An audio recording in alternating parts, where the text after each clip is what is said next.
Hey guys, tonight we're walking through the crumbling gates of a lost world where marble streets once echoed with the footsteps of emperors and now lie buried beneath centuries of silence. You're about to step into cities that ruled the known world, commanded legions, and built monuments that touched the heavens.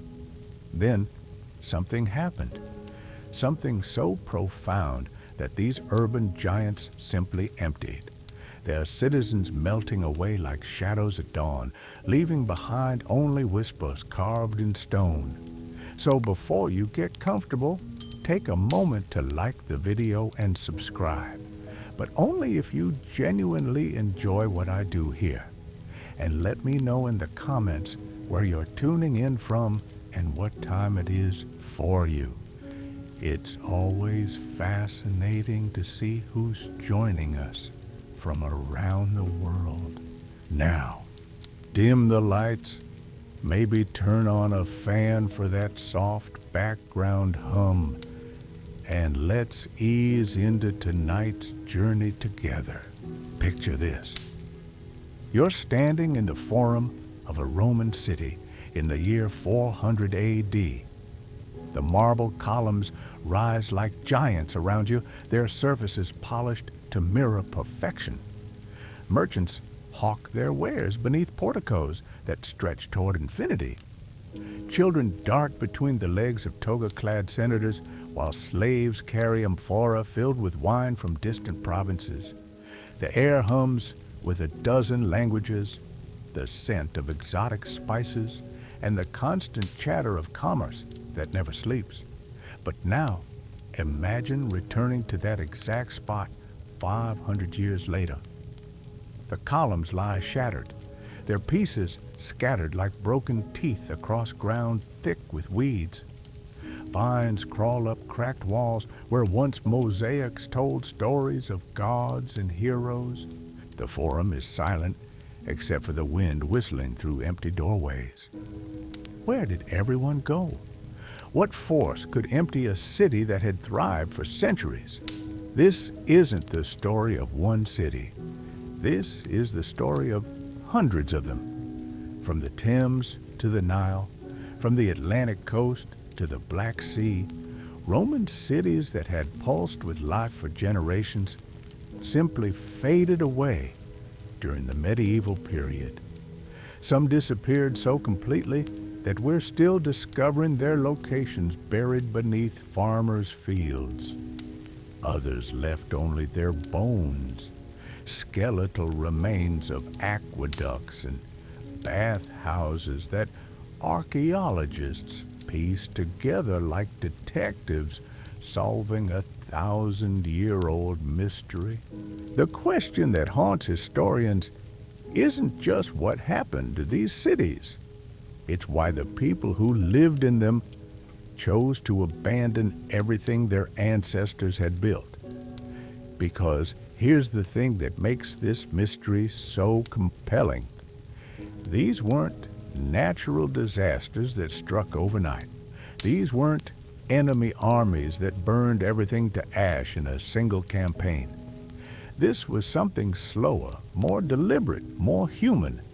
The abandonment of Roman cities represents one of the most dramatic urban collapses in human history.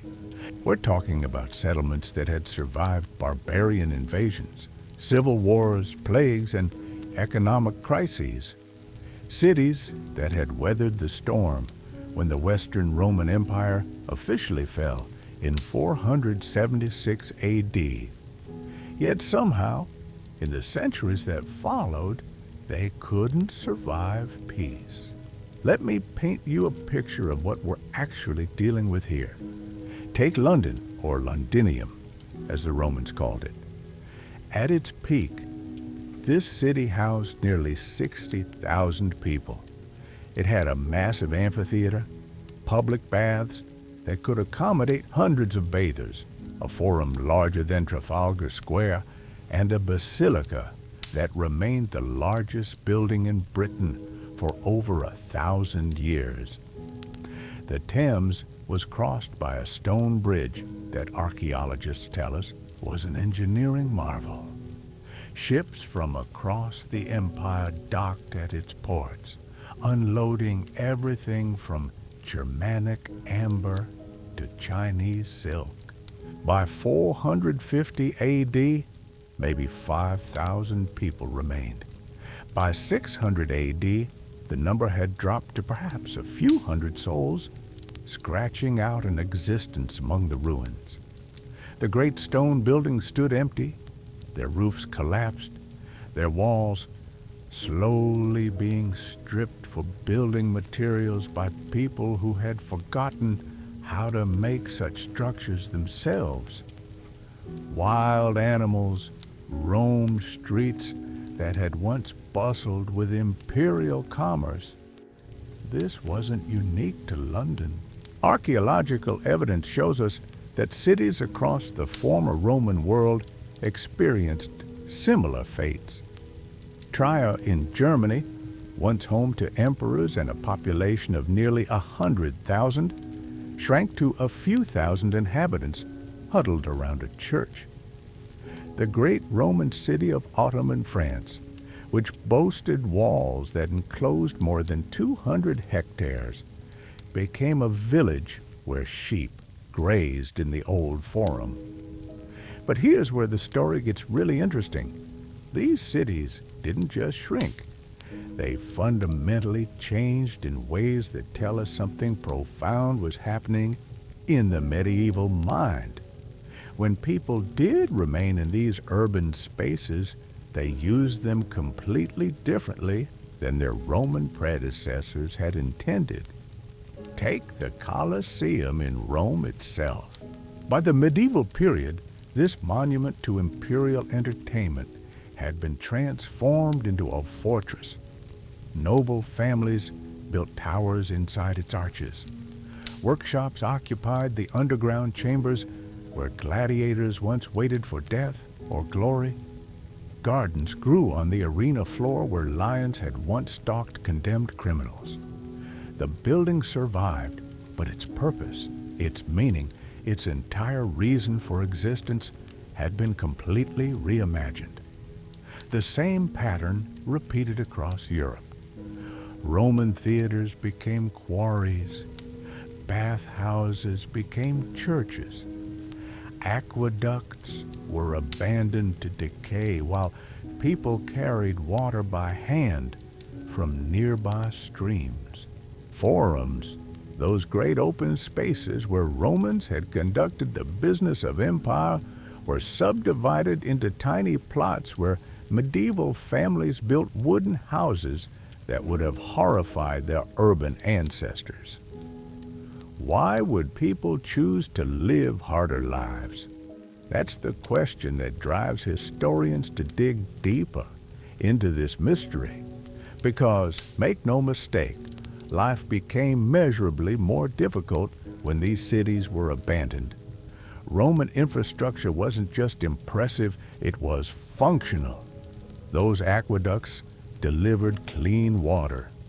Those sewers carried away waste. Those roads connected communities and enabled trade.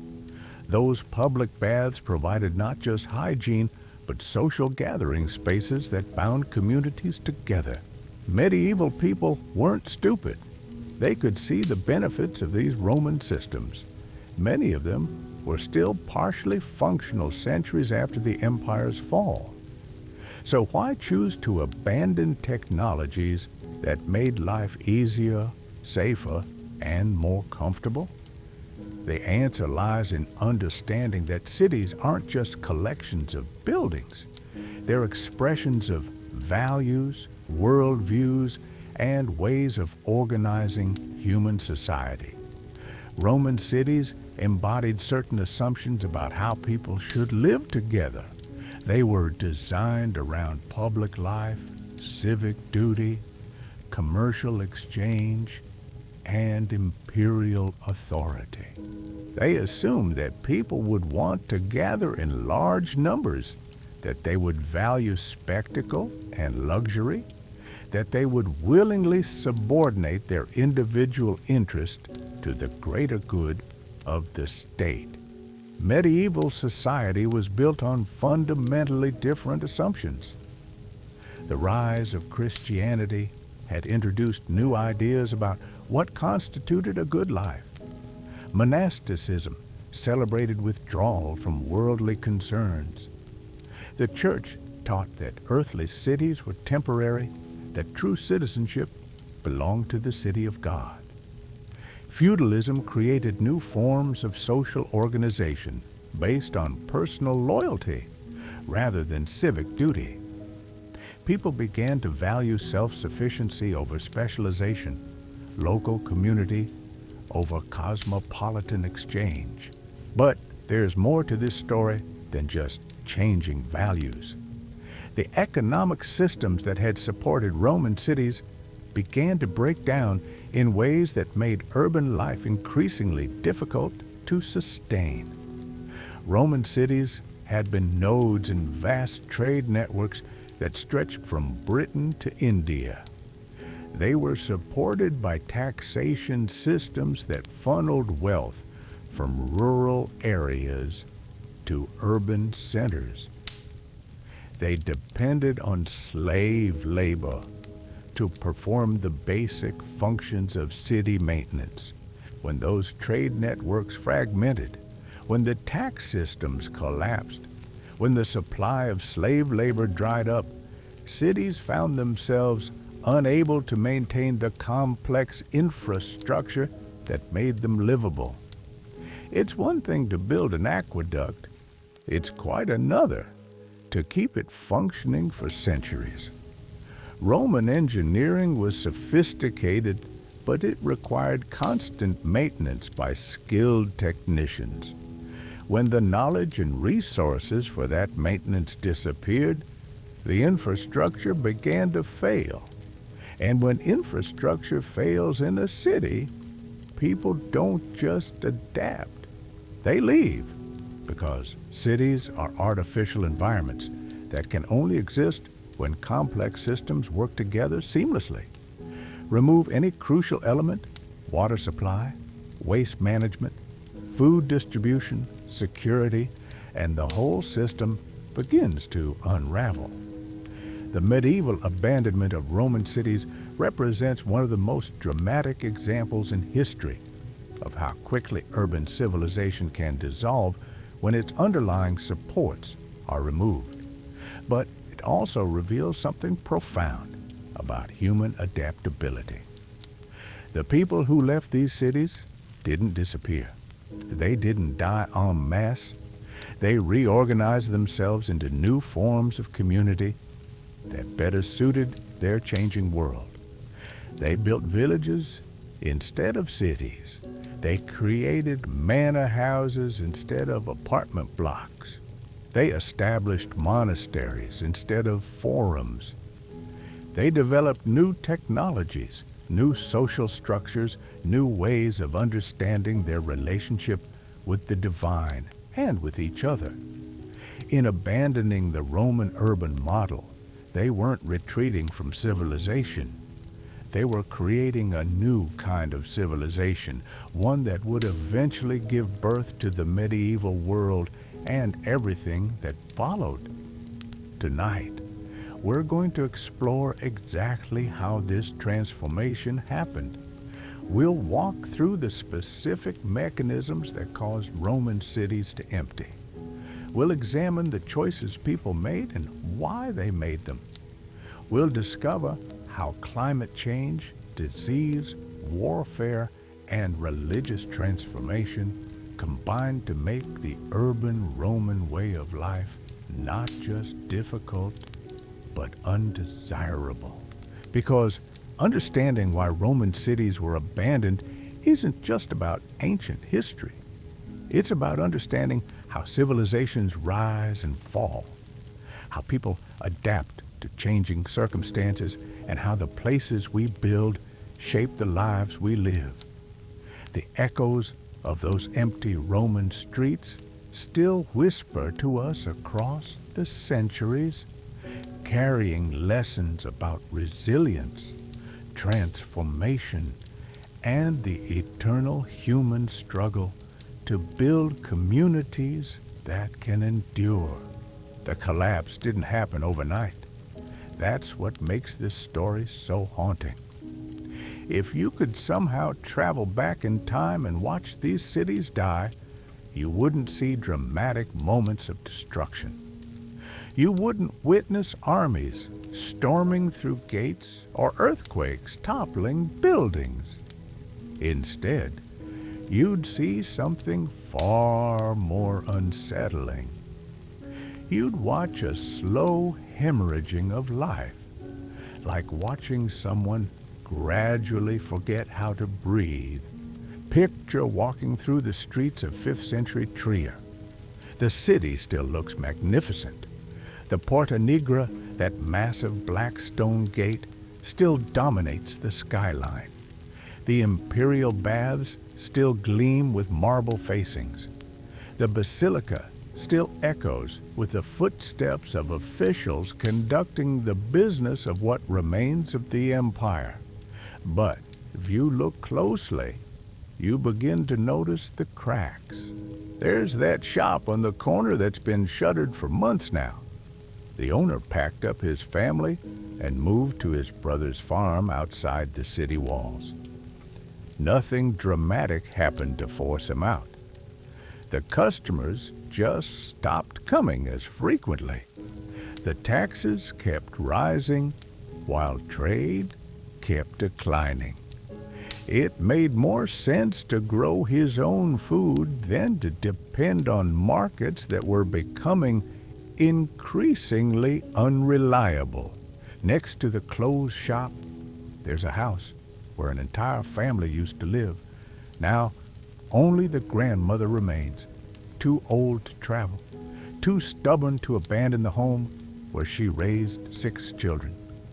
Her sons have all moved away, some to other cities where opportunities seem better, others to rural estates where they could work as craftsmen for local lords. The house is too big for one old woman, but she can't afford to maintain it, and she can't find anyone willing to buy it. This pattern repeated thousands of times across the Roman world. Individual decisions that made perfect sense for individual families, but which collectively drained the lifeblood from urban centers. No one set out to destroy Roman civilization. They were just trying to survive and provide for their children in a world that was becoming increasingly unpredictable. The economic foundations of Roman cities were more fragile than their stone monuments suggested. These weren't self-sufficient communities. They were parasites in the most technical sense of the word. They consumed far more than they produced, surviving by extracting resources from vast rural hinterlands. Roman cities were sustained by tribute from conquered territories, taxes from agricultural estates, and the profits from long-distance trade networks that spanned continents. When those external inputs began to diminish, cities found themselves in a deadly spiral. Fewer resources meant higher taxes on those who remained. Higher taxes drove more people away. Fewer people meant less local demand for goods and services. Less demand meant fewer jobs. Fewer jobs meant even more people leaving. It was a feedback loop that accelerated over generations, until entire centers, simply urban, could name themselves anymore at Sust. But there's something else happening here that goes deeper than economics. The very idea of what it meant to be civilized was changing. Romans had believed that civilization meant living together in large groups, sharing public spaces, participating in communal activities. The bathhouse wasn't just about getting clean.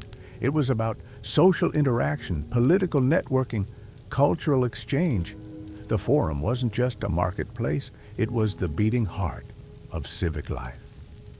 Medieval Christianity introduced radically different ideas about how humans should relate to each other and to the divine. The monastic movement, which gained tremendous influence during the period when Roman cities were emptying, explicitly rejected urban values. Monks sought isolation rather than community, contemplation rather than action, spiritual poverty rather than material prosperity. They built their monasteries away from cities, in wilderness areas where they could focus on prayer without the distractions of worldly commerce. This wasn't just a religious preference, it represented a fundamental shift in how people understood the purpose of human existence. If the goal of life was spiritual salvation rather than earthly achievement, then cities began to seem not just unnecessary, but actively harmful. They were places of temptation, corruption, pride, and materialism. Better to live simply in small communities where everyone knew everyone else and where the rhythm of life followed the agricultural seasons rather than the artificial demands of urban schedules. The archaeological evidence for this transformation is absolutely fascinating. When modern excavators dig into the layers of abandoned Roman cities, they can literally see the moment when urban life changed. In the deepest layers, they find the remains of sophisticated Roman buildings. Stone foundations, elaborate heating systems, beautiful frescoes, intricate mosaics that took months to create.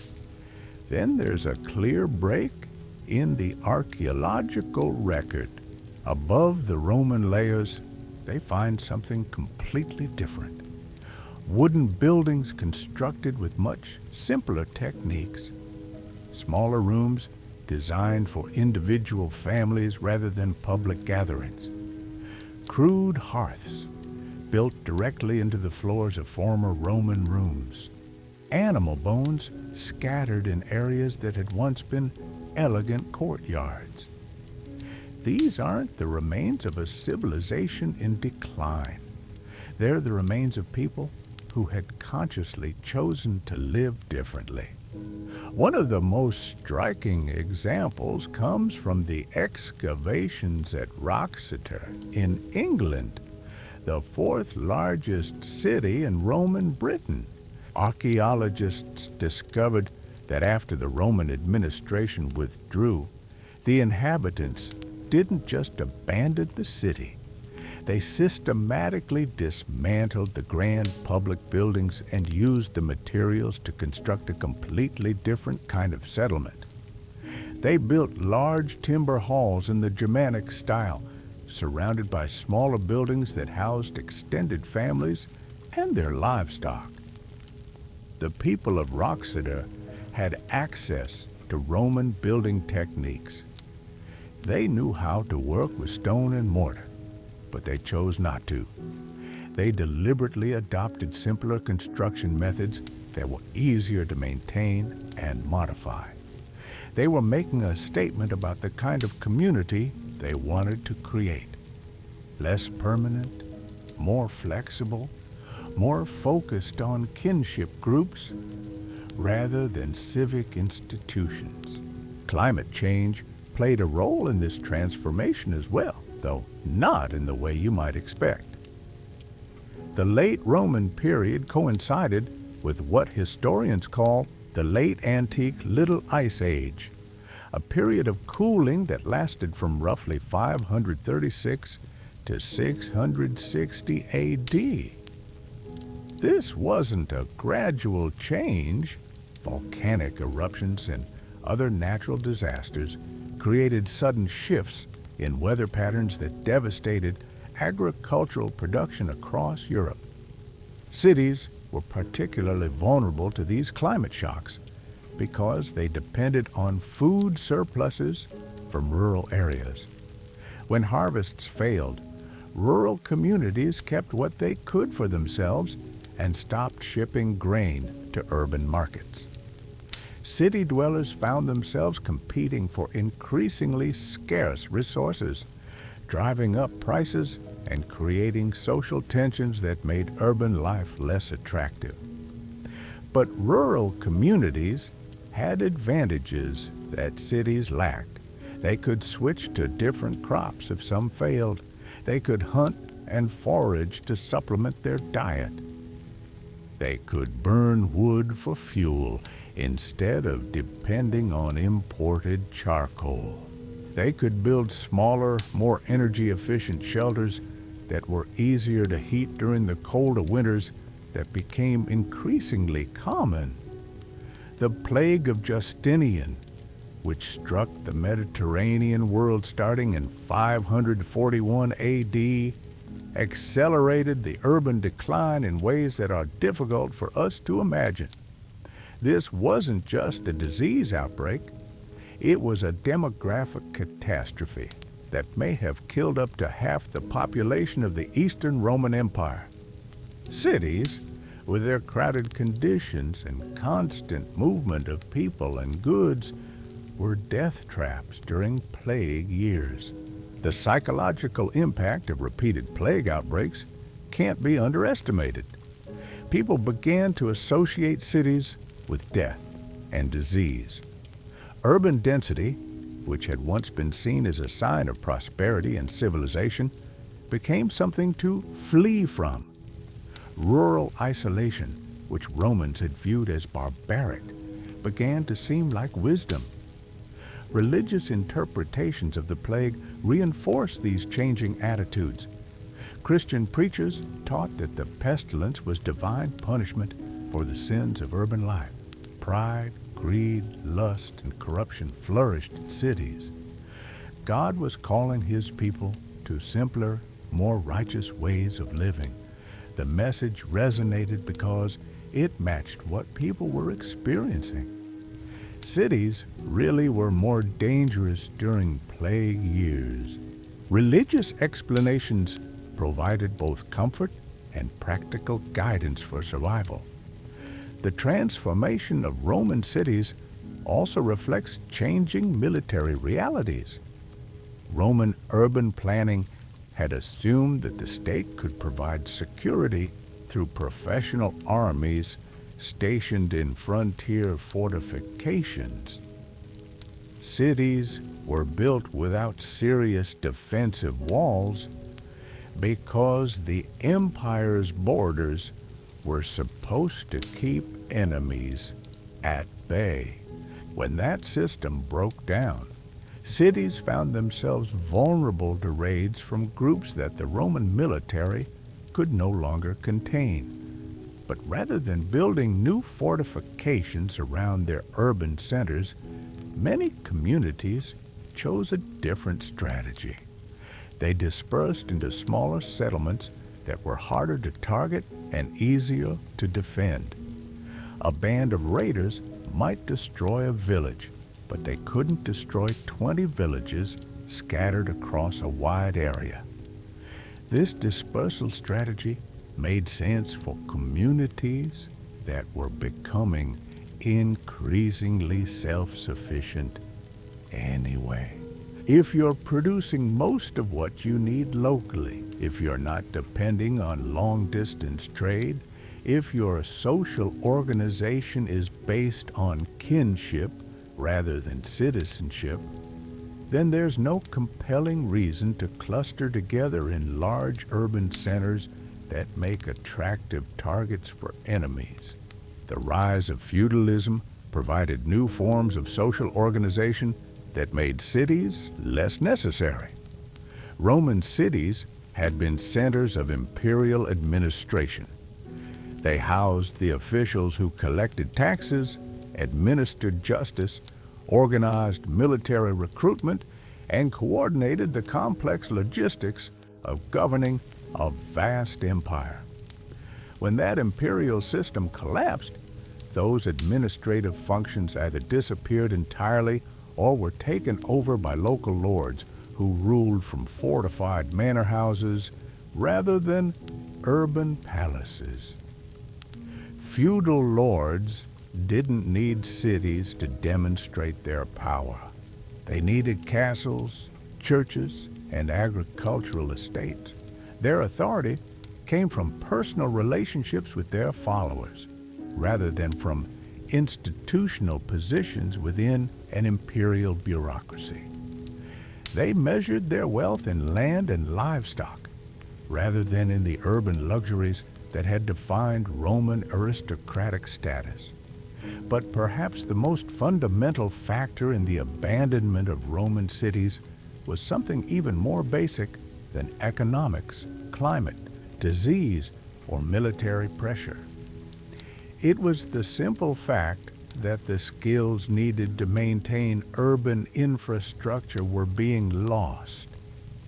Roman engineering was incredibly sophisticated, but it was also incredibly specialized.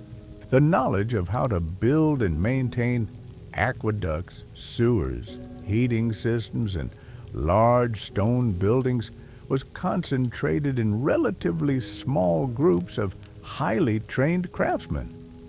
When the imperial system that supported these specialists collapsed, their knowledge began to disappear with them. It's one thing to inherit a functioning aqueduct from your ancestors. It's quite another to repair it when it breaks, let alone to build a new one. As the generations passed, people simply forgot how Roman cities were supposed to work. This wasn't ignorance or barbarism. It was adaptation. Medieval communities developed new technologies that better suited their needs and resources. They became experts at working with wood instead of stone, at building smaller structures that required less maintenance, at creating local manufacturing systems that didn't depend on long-distance supply chains. The abandoned Roman cities stand as monuments to one of history's most profound transformations. They remind us that civilizations don't just fall. They evolve, they adapt, they choose new paths forward. The people who walked away from those marble streets weren't destroying the past. They were creating the future. The abandonment process reveals itself most clearly when we examine what archaeologists call the sequence of decay. It's a pattern so consistent across different cities that it reads like a playbook for urban collapse. First, the most complex systems fail. The aqueducts stop flowing because no one remembers how to maintain the settling tanks and distribution networks. The public baths close because heating them requires technical knowledge that's being lost with each passing generation. Then the grand public buildings begin their slow transformation. The basilica becomes a quarry where local builders strip marble and dressed stone for their own smaller projects. The theater stage becomes a workshop where craftsmen practice trades that serve local needs rather than imperial luxuries. The Forum, that great open space designed for thousands of citizens, gets subdivided into tiny plots where individual families build modest wooden structures that their ancestors would have considered suitable only for slaves. But here's what makes this process so fascinating from an archaeological perspective. These aren't random acts of destruction. They're evidence of careful, deliberate choices made by people who understood exactly what they were abandoning and why. The medieval inhabitants of former Roman cities weren't vandals mindlessly destroying beautiful things. They were practical people making rational decisions about how to use the resources available to them. Take the evidence from excavations at Silchester in southern England. This Roman city, known as Caliva Atrebatum, housed roughly 5,000 people at its peak. The archaeologists who excavated it found something remarkable in the latest occupation layers. The inhabitants had carefully dismantled the Roman buildings stone by stone, sorting the materials into neat piles. They kept what they could use and left the rest in organized heaps, as if they intended to return someday to finish the job.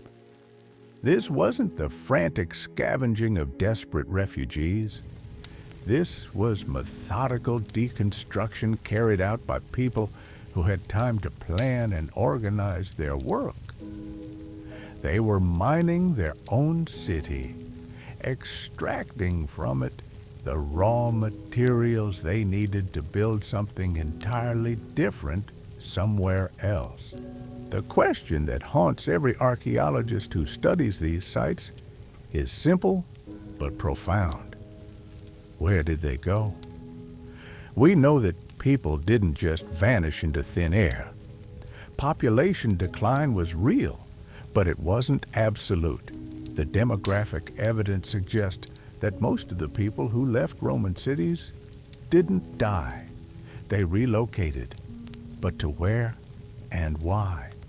The answer lies scattered across the European countryside in thousands of small settlements that appeared during exactly the same period when Roman cities were being abandoned. Medieval villages, manor houses, isolated farmsteads, monastic communities. These weren't random settlements founded by wandering tribes. Many of them were established by former city dwellers who had made conscious decisions to pursue different ways of life. The archaeological evidence for this great dispersal is subtle but unmistakable. Excavations of early medieval rural sites often turn up artifacts that clearly originated in Roman cities. Pieces of fine pottery, fragments of glass, worked stone that could only have come from dismantled urban buildings. These weren't trade goods. They were personal possessions carried by families who had packed up their most valuable belongings and walked away from urban life forever. But the most telling evidence comes from the cemeteries. Roman urban burial practices were highly standardized, with elaborate stone monuments and carefully organized graveyards that reflected the social hierarchies of city life. Medieval rural cemeteries show completely different patterns. Simpler grave goods, different orientations, burial practices that emphasized community relationships rather than individual status. This shift in burial customs reveals something profound about changing values. Roman funerary art celebrated earthly achievements. Inscriptions boasted about political offices held, wealth accumulated, public works funded. Medieval grave markers, when they existed at all, emphasized spiritual virtues and family relationships. The dead were remembered not as citizens of an empire, but as members of local communities bound together by faith and kinship. The transformation of religious architecture tells the same story. Roman cities had been filled with temples dedicated to dozens of different gods, reflecting the cosmopolitan nature of imperial society. These temples were grand public buildings designed to accommodate large gatherings and elaborate ceremonies. They were statements about the power and wealth of the communities that built them. Medieval churches were completely different structures, both physically and spiritually. They were smaller, simpler, more intimate. They served local congregations rather than imperial audiences. Their art and architecture emphasized humility rather than grandeur, salvation rather than conquest, community rather than hierarchy. The change wasn't just aesthetic. It represented a fundamental shift in how people understood their relationship with the divine and with each other. Roman religion had been largely transactional. You made offerings to the gods in exchange for their favor. Success in this world was evidence of divine blessing. Wealth and power were signs of virtue. Christian teaching turned these assumptions upside down. Earthly success became suspect. Poverty was blessed. The powerful were warned that they would find it harder to enter heaven than for a camel to pass through the eye of a needle. The values that had made Roman cities attractive to ambitious people suddenly seemed not just irrelevant, but dangerous to their eternal souls. The economic transformation was equally dramatic. Roman cities had thrived on specialization and long-distance trade. A potter in Gaul might spend his entire career making vessels that would be shipped to Britain. A metal worker in Spain might focus exclusively on producing weapons for the imperial army. A merchant in Alexandria might trade in goods from India that he had never seen being produced. This system was incredibly efficient when it worked, but it was also incredibly fragile. It depended on political stability, reliable transportation networks, standardized currencies, and legal systems that could enforce contracts across vast distances. When those supporting structures began to break down, specialized production became a liability rather than an asset. Medieval communities responded by developing what historians call closed-loop economies. Instead of producing specialized goods for distant markets, they focused on meeting all their basic needs locally. A medieval village might have its own blacksmith, carpenter, miller, and weaver, each producing a range of items rather than specializing in a single product. This shift toward local self-sufficiency made cities less necessary and less attractive. Why live in an expensive urban apartment and depend on long-distance trade for your daily bread when you could live on a farm and produce your own food? Why pay urban taxes to support imperial bureaucrats when you could live under a local lord who provided protection and justice in exchange for agricultural labor? The archaeological evidence for this economic transformation is written in the changing patterns of material culture. Roman archaeological sites yield artifacts from all over the known world. African pottery in British settlements, Chinese silk in German graves, Indian spices in the sewers of Roman London. The material record of Roman cities reads like a catalog of global trade. Medieval archaeological sites tell a completely different story. The artifacts are almost entirely local in origin. Pottery made from local clay by local craftsmen. Tools forged from local iron by village blacksmiths. Clothing woven from local wool by women who raised the sheep themselves. The world had become smaller, more local, more self-contained. But this localization wasn't a retreat from sophistication. Medieval craftsmen developed new techniques that were perfectly adapted to their smaller-scale production systems. They became masters of working with local materials in ways that Roman specialists trained for mass production might never have considered. Take medieval metalworking, for example. Roman smiths had access to high-grade iron from specialized mining operations. They could produce standardized tools and weapons using techniques that required consistent raw materials and large-scale production facilities. When those supply chains broke down, medieval smiths had to learn to work with whatever iron they could produce locally from bog ore and other low-grade sources. The result wasn't inferior metalwork, it was different metalwork.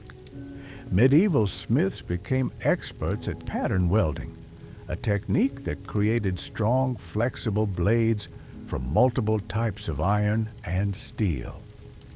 They developed new methods for working with small quantities of metal, creating tools that were perfectly suited to local needs, even if they couldn't match the uniformity of Roman mass production. The same pattern appears in every aspect of material culture.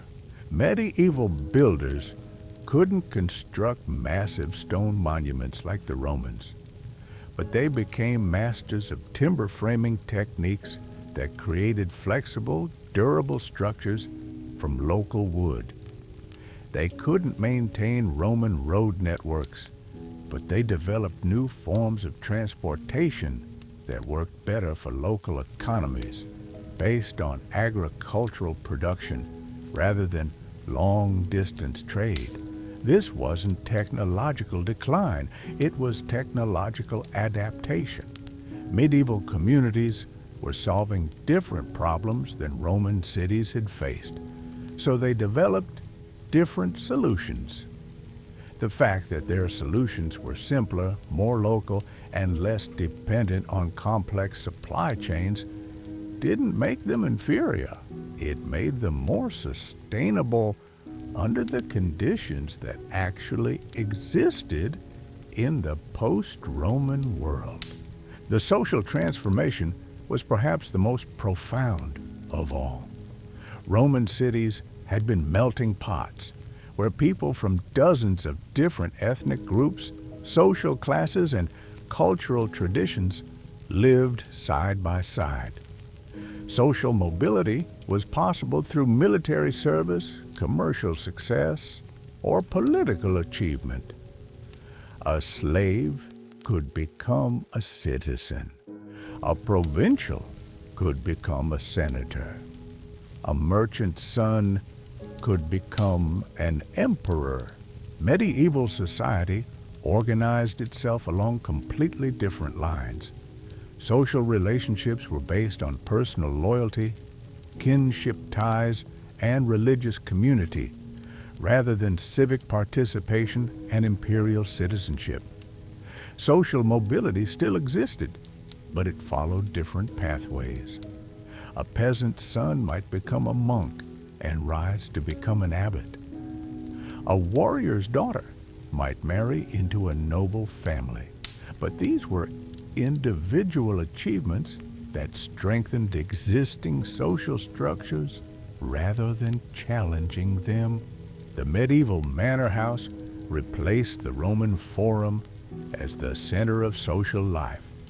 Instead of citizens of thousands gathering for public debates and commercial exchanges, a few dozen people lived and worked together in extended family groups under the authority of a local lord. Relationships were more personal, more intimate, but also more hierarchical and less flexible than urban Roman society had been. This transformation wasn't imposed from above by conquering barbarians or authoritarian rulers. It emerged organically from the choices made by millions of individuals who decided that they preferred smaller, more stable, more predictable communities to the exciting but uncertain world of Roman urban life. The evidence for this preference is overwhelming once you know how to look for it. Medieval legal documents reveal communities that were obsessed with stability and continuity. They developed elaborate customs for ensuring that land stayed within families, that social roles were clearly defined, that conflicts were resolved through established procedures rather than innovation or experimentation. Roman law had been dynamic, constantly evolving to meet the needs of a changing empire. Medieval law was conservative, focused on preserving traditional relationships and preventing disruptive change. This wasn't because medieval people lacked imagination or ambition. It was because they had learned through bitter experience that rapid change often led to chaos and suffering. The plague years had taught them that cities were vulnerable to catastrophic disruptions. The barbarian invasions had shown them that imperial authorities couldn't always provide protection. The economic collapses had demonstrated that long-distance trade networks could disappear overnight. Given these lessons perfect sense to choose, it made social systems that prioritize security and stability over growth and innovation. Yet, even as medieval communities chose stability over growth, they weren't simply retreating into primitive isolation. They were creating something entirely new, a form of civilization that would prove remarkably durable and adaptable. The villages and manor houses that replaced Roman cities became the foundation for a social system that would endure for nearly 1,000 years. What's remarkable about this transformation is how quickly the knowledge of urban living disappeared from collective memory. Within just 2 or 3 generations, people who lived among Roman ruins had no clear understanding of how those structures had originally functioned. The hyper-cost heating systems became mysterious chambers filled with rubble. The sophisticated drainage networks were forgotten, leaving people to wonder why their ancestors had built such elaborate underground passages. This forgetting wasn't accidental. It was the natural result of a society that had consciously chosen different priorities. When you don't need to know how to maintain a public bathhouse, that knowledge becomes irrelevant. When your community consists of 50 people rather than 50,000, you don't need the administrative systems that governed Roman cities. Skills that aren't used disappear within a generation or two.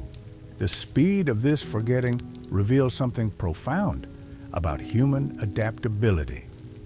We often assume that technological and social complexity only moves in one direction, always becoming more sophisticated over time. The medieval abandonment of Roman cities proves that societies can consciously choose to become simpler when complexity no longer serves their needs. Archaeological excavations reveal this process in heartbreaking detail. At sites like Canterbury in England, layers of medieval occupation show families living in single rooms built inside the ruins of Roman buildings that had once housed hundreds of people. They used sophisticated Roman hypocaust systems as simple storage cellars, apparently unaware of their original purpose. They built cooking fires directly on beautiful mosaic floors, not out of disrespect, but because they genuinely didn't understand what they were walking on. These weren't ignorant people destroying things they couldn't appreciate. They were practical people making the best use they could of resources they had inherited.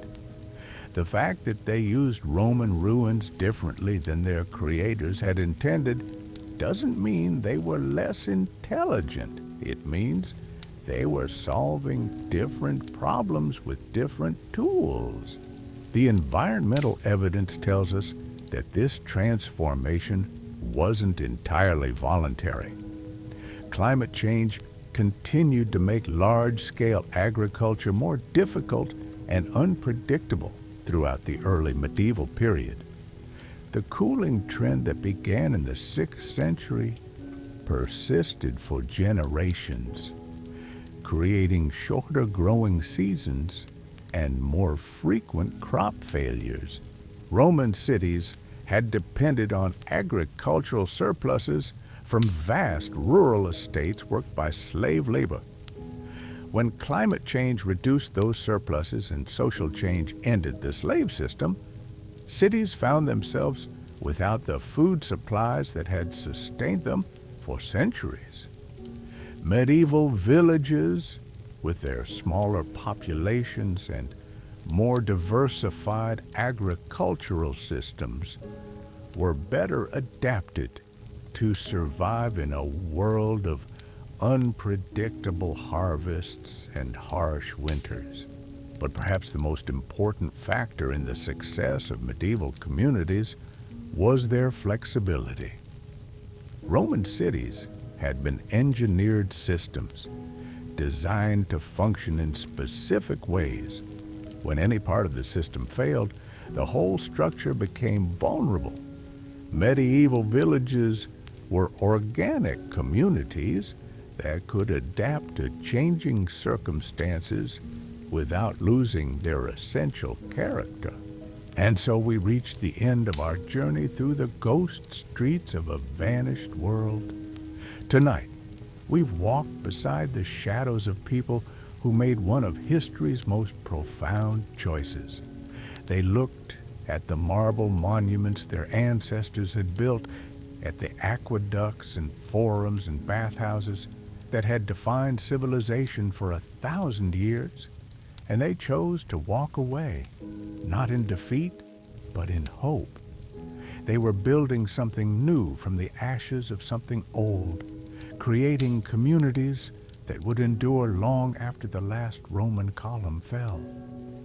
The abandoned cities still whisper their lessons across the centuries, reminding us that sometimes the greatest courage lies not in preserving the past, but in having the wisdom to let it go.